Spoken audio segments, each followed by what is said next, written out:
Hello मित्रों, जय माताजी। केम छो? तो बधा मजामां। घणा समय पछी पाछो आपणे आजे आ बीजी वाड़ी आवी गया छीए। तमने आगला विडियो में बतावी हती के केरीने जाळाई पड़ी जाए, दाणो पड़े, केवा समयमां पाकवानी तैयारीमां छे। तो आ विडियोनी अंदर तमने हुं बतावी के आपणे केरीनी अंदर जाळाई पड़ी गई छे अने पाकवानी केटला टाइममां पाकवानी छे ते विडियो में बतावुं तमने। चालो, तो आ बधी केरी छे ने, टोटल केरी आमां बधी जाळाई पड़ी गई। जाळाई एटले के अंदर जे गोठલું बनवानुं होय ने ई आ केरीनी अंदर गोठલું बनी गयुं छे। हवे जुओ, हाल हुं तमने नीचे बतावुं। तो आपणे आमां घणी केरीमां आपणे गोठલું बनी गयुं छे। गोठલું बन्या पछी ज केरीनो पाक पड़े छे, त्यां सुधी केरी पाकती नथी। आ जुओ, आ केरीने आपणे આગલા વિડીયોમાં જો આવી રીતના ફોટો પાડીને આપણે થંબલ બનાવેલું હતું। તો આ કેરી આપણે ગોઠલું બની ગયું છે અંદર।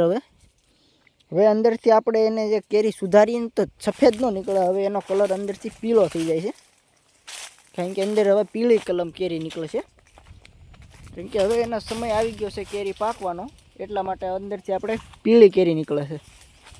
તો આપણે એક આંબાની મિનિમમ આપણે કેરી આપણે 5 મણ અંદાજ છે, એવા આપણે એમાં 30 કલમ છે આપણે એક લાઈનમાં।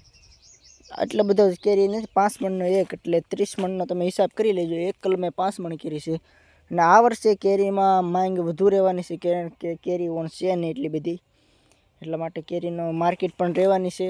જે કોઈ પણ બગીચો રાખ્યો હોય તે કેરીની શોર્ટેજ જેમ બને એમ તેમ વેલાસાર કરે, એટલા માટે વાવાઝોડું કે કોઈ પણ સંજોગે તેની કેરીનું ફાયદો થાય તેને। તો આપણે પણ આપણે પોતે જ જાતે જ આપણે કેરીનું શોર્ટેજ કરીએ છીએ, કારણ કે આપણે ખુદ કલમુનું કરીએ છીએ, એટલા માટે આપણે ખુદ બગીચો રાખીએ છીએ। આવી કેરી બધાય આંબામાં ન હોય, અમુક જગ્યાએ હોય છે।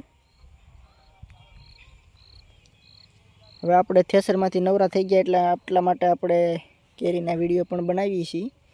ખેતીવાડી લગતા કોઈ પણ વિડીયો આપણે બનાવીએ છીએ। જે કોઈને પણ કાંઈ માહિતી જોઈએ તો કોમેન્ટ કરજો, તેમને હું માહિતી પણ એ વિડીયોની અંદર આપી દઈશ।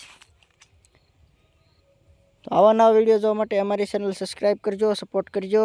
જય માતાજી।